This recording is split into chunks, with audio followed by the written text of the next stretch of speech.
చాలా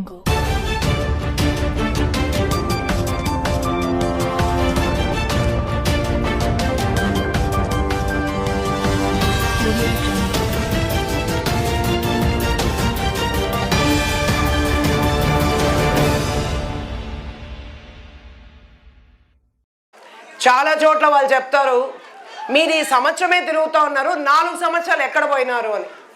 నా ప్రశ్న వాళ్ళకి, మీరు కదా తిరగాల, గెలిపించింది మిమ్మల్ని కదా నమ్మి. మేమొస్తే మా దగ్గర ఏం రోడ్ వేస్తామా, మేమేమైనా బోర్ వేస్తాం, మా వల్ల కాదు కదా.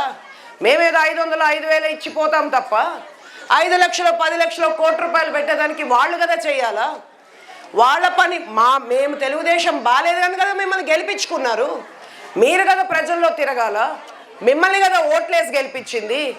మీరు ఎక్కడికి పోయినారు 4 ఇయర్స్ అంటే? మనం పోయిన ఎలక్షన్స్లో కూడా వచ్చాం, ఇలాగే ప్రజల మధ్యకు వచ్చినాం, మీ మధ్యకు వచ్చినాం.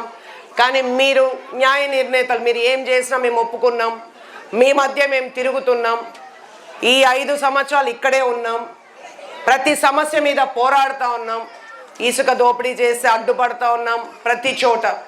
ప్రతి బూత్లో మెజారిటీ వచ్చింది మీకు, మిమ్మల్ని గెలిపించుకున్నారు.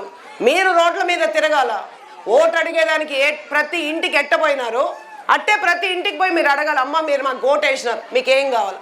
అది వాళ్ళ బాధ్యత. ఈరోజు ఇంట్లో 10 మంది ఉంటే 10 మంది రోడ్ల మీద తిరుగుతూ ఉన్నారు కదా. 10 మంది అప్పుడు 4 సంవత్సరాలు తిరగాల్సింది. మీకేం కష్టం ఉంది, మాకు ఓటేసి గెలిపించినా తీరుస్తాము అని తిరగాల్సింది ఆ రోజు.